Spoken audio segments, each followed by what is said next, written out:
तो इन सभी बीमारियों को हम कुछ ही क्षणों में, कुछ ही दिनों में, इसका कंप्लीट 2 महीने के कोर्स से हम पूर्ण रूप से उस बीमारी से निजात दिला सकते हैं। तो हमने काफ़ी ऐसे मरीज हैं जो 5-5 साल से जो इस बीमारी से ग्रस्त थे, परेशान थे, जो बेड पर ही पड़े रहते थे, चारपाई पर ही पड़े रहते थे, उनको हमने एकदम ठीक किया है। और ऐसा मरीज हमारे हमारे ग्राम झुंझुनू से करीब 13 किलोमीटर दूर हमारा ग्राम हिरों की ढाणी सोनासर में नरेश मेघवाल, जो 5 साल से एक बेड पर ही पड़ा हुआ था, उसको हमने और 8 लाख रुपए उसने खर्च कर दिए थे, लेकिन उसको कोई फायदा नहीं हो रहा था। और अंग्रेजी दवायाँ और देसी दवायाँ भी उसने ले चुका था वो, लेकिन उसके कोई फायदा न होने के बावजूद फिर हमारे पास आया और हमने उसको 5 महीने तक दवाई दी और अब वो पूर्ण रूप से करीब 75-80% उसके फायदा है। नमस्कार, मैं आयुर्वेदाचार्य डॉक्टर रमेश यादव कैसे जिए जिंदगी श्रृंखला में आपका फिर से स्वागत करता हूँ। कैसे जिए जिंदगी श्रृंखला में अच्छे अच्छे नुस्खे बताता हूँ, अच्छी अच्छी औषधियाँ बताता हूँ और ऐसे ऐसे घरेलू इलाज बताता हूँ जो अपने घर पर बैठे ही आप आसानी से बड़े असाध्य से असाध्य लाइलाज रोगों का इलाज कर पाते हो। तो आज मैं आपको बताऊंगा कि जो लकवा हो सकता है जानलेवा, लकवा यदि आप लापरवाही बरतते हो तो वो जानलेवा कैसे हो सकता है। तो उससे पहले मेरे वीडियो को लाइक करें, शेयर करें और यूट्यूब चैनल को सब्सक्राइब करना न भूलें कि उससे मिलती है आपको ढेर सारी जानकारी और मेरे को मिलता है मोटिवेशन। तो इसको सब्सक्राइब करना न भूलें क्योंकि इससे मैं एक से बढ़कर एक आप तक जानकारी पहुंचाता रहता हूं, नई नई वीडियो पहुंचाता रहता हूं, अच्छी अच्छी जानकारी आप तक शेयर करता रहता हूं। तो ऐसे करके जो लकवा है, फालेज है, मैंने 2-4-5 वीडियो बनाए हैं, उनमें ये बताया है कि लकवा क्या होता है, फालेज क्या होता है, लकवा और फालेज में अंतर क्या है और लकवा और फालेज में क्या लापरवाही करते हैं और लापरवाही करने से उसमें क्या परेशानी आती है और वो जो पेशेंट होता है वो निढाल हो जाता है, वो असहाय हो जाता है और धीरे धीरे कमजोर होता होता वो मृत्यु तक भी पहुंच जाता है। तो ऐसे करके लकवे को जानलेवा होने से बचाने के लिए क्या क्या सावधानी बरतनी चाहिए मैं इस वीडियो में पूरी बताऊंगा, पूरी डिटेल बताऊंगा। तो इस वीडियो को एंड तक देखना और पूरी जानकारी से वाकिफ होना और अपने जीवन में उसको अपनाना और इस बीमारी से आप उबर जाओगे, घर पर ही आसानी से इस बीमारी से ठीक हो जाओगे।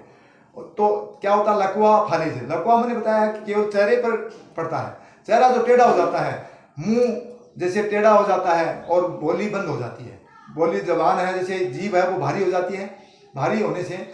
बोली भी बंद हो जाती है, बोल नहीं पाते हैं कई पेशेंट। और कई पेशेंट जैसे आधा जो शरीर खराब हो जाता है, जैसे सिर से लेकर पैरों तक एक हाथ और एक पैर लेफ्ट साइड का इसमें ज़्यादा होता है क्योंकि इसमें हाई बीपी बनती है, हाई बीपी बनकर ब्रेन स्ट्रोक और एक साइड में पूरा आधा शरीर पर अद्रांग बोलते हैं जिसको, आधा शरीर पर अटैक पड़ता है, जिससे ये समस्या होती है कि आधा शरीर काम करने बंद कर देता है और आधा शरीर की वजह से पूरा शरीर ही खराब हो जाता है और उसको बेड पर लेटना पड़ता है। तो ऐसे करके इस रोग में आजकल जो ये समस्या हो रही है, पहले तो कुछ समय पहले 20-30 साल पहले तो केवल चेहरे पर ही लकवा पड़ता था, लेकिन आज ये लकवा न बहुत कम चांस है, लकवा के साथ साथ और ये आधी बॉडी पर अटैक पड़ता है जिसको फालेज बोलते हैं, यूनानी भाषा में फालेज बोलते हैं। और मैंने ये भी बताया है कि इस बीमारी की जो बीमारी का जो रोग है, जो इसके इलाज है वो केवल यूनानी दवाओं में है, न कि आयुर्वेद, एलोपैथी, होम्योपैथी अन्य में कहीं पर भी नहीं है, नेचुरोपैथी कहीं पर भी नहीं है, केवल यूनानी में है। और वो यूनानी दवा हमारे हॉस्पिटल श्री कृष्ण आयुर्वेदिक में है, हमेशा उससे ही मैं इलाज करता हूँ लकवा और फालेज का। क्योंकि जो सामान्य जो औषधियाँ हैं जैसे आयुर्वेद में इसका कहीं पर भी इलाज नहीं है, आयुर्वेद में कोई जैसे सामान्य जो जड़ी बूटियों से इसका इलाज नहीं होता। क्योंकि जो यूनानी जो दवाई मैं बनाता हूँ मादुन अलबदन जिसका नाम है, तो उसमें हम 19 से लेकर 25 तक प्रकार की जड़ी बूटियां,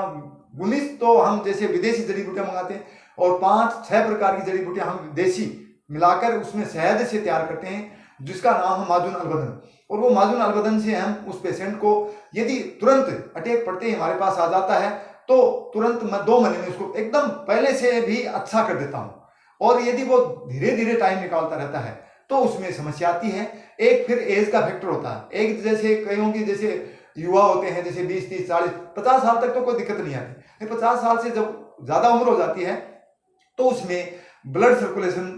वो एकदम धीमा पड़ जाता है उसके बाद में नया ब्लड बनता नहीं है, नया ब्लड साफ होने में भी टाइम लगता है, और उसमें क्या होता है कि केमिकल जमा हो जाता है। जैसे अन्य पैथियों से, एलोपैथी, होम्योपैथी से वो उपचार लेने के बाद में उसकी नसों के अंदर ब्लॉकेज आ जाते हैं, और नसों के अंदर वो जो केमिकल जमा हो जाता है तो वो निकलने में भी समय लगता है। तो ऐसे करके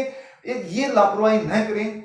शुरुआत में यदि आपको मेरे YouTube चैनल को देखना, इस पर पूरी जानकारी मैंने डिस्क्रिप्शन बॉक्स में भी मेरा नंबर है, तो उसमें देखना कि आप तुरंत कहीं मालिक नहीं करें, लेकिन कभी भी किसी के भी आपके इर्द गिर्द मोहल्ले में, अड़ोस पड़ोस में, मित्र रिश्तेदारों में किसी के अटैक पड़ जाए, फालिज लकवा हो जाए, तो तुरंत मेरे से संपर्क करें और इसका 2 महीने के अंदर पूर्ण रूप से इलाज पाएं। तो ऐसे करके ये जो जानलेवा कब होता है, जब जानलेवा इस प्रकार होता है जब आप इसमें लापरवाही क्या करते हो। जैसे लकवा पड़ने के बाद में, फालिज पड़ने के बाद में आप खटाई खाते रहते हो, तली भुनी चीजें खाते रहते हो, परांठे खाते रहते हो, तो उसमें क्या होता है, इसमें सारा का सारा डाइजेशन सिस्टम बिगड़ जाता है। क्योंकि डाइजेशन सिस्टम तो पहले ही खराब हो जाता है। इसमें क्या, डाइजेशन सिस्टम खराब होने से ये समस्या होती है, और उसके बाद में उसमें आप और खराबी करते हो। तो खट्टी चीजें न खाएं और तली भुनी चीजें न खाएं, इसके साथ साथ गर्म चीजें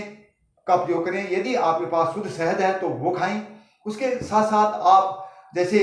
खजूर का प्रयोग भी कर सकते हो। गरम जो मसाले हैं उनका प्रयोग भी आपको करना चाहिए। गरम मसाले जैसे काली मिर्च है, तेजपत्ता है, जावित्री है, जायफल है, लौंग है, इनका जो गरम मसाले बनाकर सभी के कॉन्टेक्ट, सभी के सम भाग मात्रा में मिलाकर इनका सफू बनाएं, और अपनी जो सब्जी है उसके अंदर ये डेली थोड़ा ऐड करें, और उसके साथ साथ ये भोजन में प्रयोग करें। और खट्टी चीज़ों का प्रयोग न करें, गर्म चीज़ों का ही प्रयोग करें। इसके यदि शुद्ध शहद है आपके पास, शुद्ध शहद तो नहीं मिलेगा, क्योंकि शुद्ध शहद आपको पता ही नहीं शुद्ध शहद क्या होता है। मेरे वीडियो देखना, शुद्ध शहद की मैं वीडियो बनाए, तो मेरे हॉस्पिटल से आप संपर्क कर सकते हो। यदि आप शुद्ध शहद और दूध ही पीते हो तो आप इस रोग से 2 महीने की बजाय 6 महीने में, 7 महीने में, 8 महीने में एकदम ठीक हो जाओगे, केवल दूध और शहद का प्रयोग करने से। उसके बाद में मेरा यदि माजून अलबदन आप खा लेते हो, औषधि प्रयोग कर लेते हो 2 महीने में, तो आप पूर्ण रूप से ठीक हो जाते हो, और इस बीमारी से हमेशा के लिए निजात मिल जाएगी, और आप दोबारा से काम करने लायक हो जाओगे, और किसी भी उम्र में आपको कोई परेशानी नहीं आएगी। मैंने 70 साल तक के भी मरीज ठीक किए हैं, और ये प्रूफ मैं आपको बताऊंगा। मैं अभी जो एक इलाज चल रहा है, मिर्जापुर का एक पेशेंट है यूपी में, उसका हिंसलाल, उसका मैं इलाज कर रहा हूँ, जो 65 साल की उम्र है, और दूसरा महीना उसको स्टार्ट है दवाई देते हुए, और 5-7 महीने जब वो दवाई ले लेंगे तो उनको पूर्ण रूप से स्वास्थ्य लाभ मिल जाएगा। तो ऐसे करके मेरे से तुरंत अटैक पड़ते ही संपर्क करें, मेरे हॉस्पिटल श्री कृष्णा आयुर्वेदिक में पधारें, और इस रोग से हमेशा के लिए मुक्त हो जाएं। इसी के साथ जय हिंद, जय भारत।